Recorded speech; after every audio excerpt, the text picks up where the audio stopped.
So dividends and dividend policy. What we're going to cover in this chapter is types of dividends, talk a little bit about the mechanics of how dividends are paid, the issues that impact dividend policy, difference between cash dividends, stock dividends, and explain why stock repurchases are an alternative method of putting money in a shareholder's hands versus paying dividends. So that's what we're going to cover, and we're going to spend a little bit of time walking through the mechanics of this. I sent you all two a blank problem set and a solution problem set. I'm going to walk through the solution problem set, but you guys should try to work through the blank problem set on your own. All right, so your portfolio consists of 300 shares of TCR Incorporated. Stock is currently selling for $38 a share. Company has announced a dividend of 73 cents per share with the ex-dividend date of April 19th. Assuming no taxes, how much will each share be worth on April 19th? What's going to happen on April 19th is so the stock price will drop by the amount of 73 cents and trade at 37.27. If anyone buys the stock on the ex-dividend date, they know they're not going to get this 73 cents dividend. So the stock price will drop by the amount of 73 cents and trade at 37.27 because person who sold the stock on April 19th will collect the 73 cents dividend, and the person who bought the stock will not get that dividend. So to adjust for that fact, the stock gets sold at the trading price minus the dividend that they're going to miss. So instead of paying $38, the stock price will drift down to 37.27. All right, so bottom line, that's essentially what's going to happen there. Let's look at one more of these ex-dividend problems. So how much will all our shares be worth? So the answer to our question is 3727 times 300 shares. So 3727 times 300 shares will be $11,400. $11,400. Let's look at one more of these ex-dividend problems because I want to make sure we're clear about this. TCR Incorporated has declared a $3.20 per share dividend. Suppose capital gains are not taxed, but dividends are taxed at 15%. The new IRS regulation requires the taxes be withheld at the time the dividend is paid. TCR sells for $35.50 per share, and the stock is about to go ex-dividend. The taxes are going to adjust the ex-dividend price. The taxes are going to adjust the ex-dividend price. Now, how are they going to do that? Instead of the dividend being considered for its full amount, which is $3.20, we're going to see 1 minus the capital gains tax rate is the effect that we're going to see. It's going to be 1 minus 0.15 is 0.85. So 0.85 times 320 is 272. So after tax, that dividend is worth $2.72. So again, let me do that one more time. The pre-tax dividend number is $3.20. When we multiply that by the taxes on the dividend, which is 15%, that is going to essentially leave us with 85% of that. So 1 minus 0.15 is 0.85. So 0.85 times $3.20 is $2.72. That's where this 272 comes from. And that is the amount by which the stock price will drop. It will drop by the after-tax amount of the dividend. So it'll drop down to 32.78. Right? So it'll drop down to 32.78. Now the rest of this is about stock dividend. Let's look at problem number 4. So problem number 4, let's see how stock dividends impact the firm. We have a situation here where I'm looking at problem number 4. TCR Incorporated stock is currently selling for $21 per share. A 10% stock dividend is declared. How many shares will be distributed? A 10% stock dividend is going to be shared. Now, the firm has common stock of $22,500. That stock has a par value of $1 a piece. The par value is the recorded value of each share on the firm's books. This account right here is really just a way for us to count the number of shares that are outstanding. Because if we know the par value, in this case $1, And we know there's $22,500 is the value of that account. We divide this dollar into this 22,500. We know there have to be 22,500 shares outstanding. So this par value is just a way of helping us count how many shares are outstanding by looking at the dollar value in the common stock account. So there are 22,500 shares outstanding. They're going to declare a 10% stock dividend, so 10% of the existing shares. 10% of 22,500 is 2,250 shares will be issued. What we need to do is show how that's going to affect the equity accounts. And that's what we're going to look at on the second page here. All right. Now, this is a 10% distribution. So go on to the second page to show you what this looks like. Now, you all have this Excel spreadsheet. Here, the initial number of shares, value of the shares, 22,500. That's the number of shares outstanding. Here's the par value of each share, $1 a share. Here's the capital surplus. This is how much more they got for the shares over $1. So 62,500 for all of those shares. And then retained earnings, this is money the firm has earned since it's operated that it didn't return to the shareholders. So total equity is going to be the sum of these things, of this 22,500 plus the 62,500 plus the 290,000 will give us total owner's equity of 375,000. Now the stock price is $21 a share and the dividend is going to be 10%. So down here, we see how the accounts change if we have a 10% distribution. New shares outstanding are going to be 2,250. When we add the 2,250 to the existing 22,500, we're going to have total new shares of 24,750 shares. Now, the capital surplus on the new shares, if they're $21 a share. So $21 is the share price.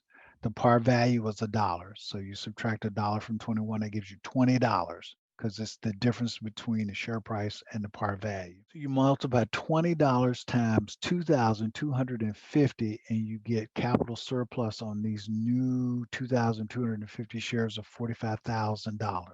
The common stock has a par value of $1 a piece, so 24,750 times $1 gives you that. The capital surplus is going to be the original capital surplus, 62,500 plus the 45,000, and you add those together, that's 107,500. But no new money came into the firm. We're just moving paper around, people. No new money came into the firm. We just issued more pretty paper to the shareholders to say, here's the dividend, guys, but it's just more paper, no actual cash. This transaction has to reflect that there's no new cash in the deal. How does it reflect that? Essentially, what happens is shows that retained earnings drop from 290,000 down to 242,750. Retained earnings drop from 290,000 down to 242,750. In other words, they drop by the amount of the change in the common stock account and in the capital surplus account. In other words, this $45,000 has to come from somewhere. This $45,000 of capital surplus on these new shares has to come from somewhere. That $45,000 comes out of this retained earnings, comes out of the retained earnings. And then in addition to that, the par value of the new stock has to come from somewhere too. That's 2,250. That comes out of the retained earnings as well. So make a long story short, $47,250 has to come out of this number, out of this 290,000. $47,250 has to come out of this, which is how you end up with this number, 242,750. If we have a bigger stock dividend, it's just more paper moving around, but there's still no more money. And so again, we reduce the retained earnings to reflect the increase in the capital stock for the issuance of these new shares. So make a long story short, Whenever a firm issues a dividend in shares, what they're really doing is they're treading water. They're doing some hand waving. They're trying to buy time before the shareholders realize that they really haven't done anything for them. They haven't done a thing for them. They just put some more pretty pieces of paper out there, but those pretty pieces of paper didn't end up increasing the value of what the shareholders own. Doing a stock dividend is really a stalling tactic. It's a stalling tactic. That's like me coming to my son saying, "Ooh, for your birthday, I'm going to get you this really great thing. I'm going to get you this beautiful bike. It's a beautiful bike, but I don't have the bike right now. I have a picture of the bike. I got a picture of the bike, but the bike is actually not going to be available until next summer. That's when they're going to finish making the bike. So what I'm really doing is just buying time. For whatever reasons, I didn't want to buy the bike at Christmas, or I didn't have the money to buy the bike at Christmas, or whatever. So I'm showing him a picture of a bike and saying the bike is coming. But in the meantime, the boy's still walking. And that's what happens when firms do stock dividends. No increase in value has occurred in the firm. So now the last thing I want to talk to you about is stock splits. And one of the main reasons that firms like to do stock splits is to keep their stock in what they consider a good trading range, a good trading range. And so, if you think about it, when someone buys stock, they have to pay for a round lot. That means when you buy stock, you buy it in 100 share lots. That's what's called a round lot. So if your stock price gets to be very high, buying one round lot can be a huge commitment. So let's say your stock price is $500 a share. If your stock sells for $500 a share and you got to buy 100 shares, then a round lot is $50,000. That's the minimum purchase someone can make to get into your stock. And so, since a lot of investors don't have that kind of money and they want to diversify, firms like to keep their stock price somewhere between like $25 a share and $100 a share. So, when the stock price gets above that, to sort of make it easier for investors to buy, they will often want to split the stock. They'll want to split the stock. So instead of the stock selling for, $200 a share, you split it 2 for 1 and it sells for $100 a share.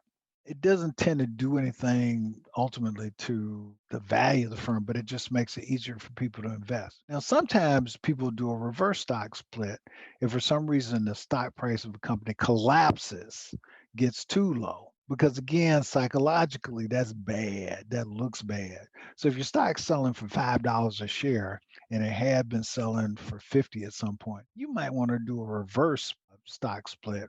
For every 5 shares outstanding, let's say you get 1 share. So now instead of your stock selling for $5 a piece, it sells for $25.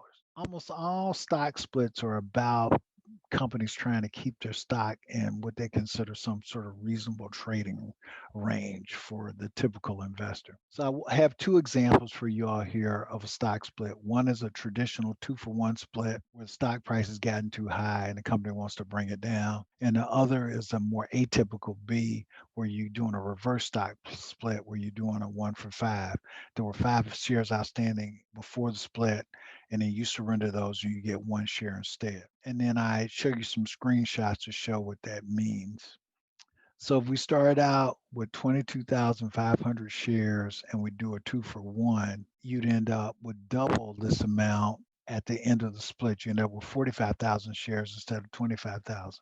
On the other hand, if you do a reverse split, a 1 for 5, you go from 22,500 to a fifth of that, you'd go to 4,500 shares. So again, the whole point of doing these stock splits is to keep the stock in what the firm considers and the market considers a reasonable kind of trading range. I'm going to stop sharing my screen.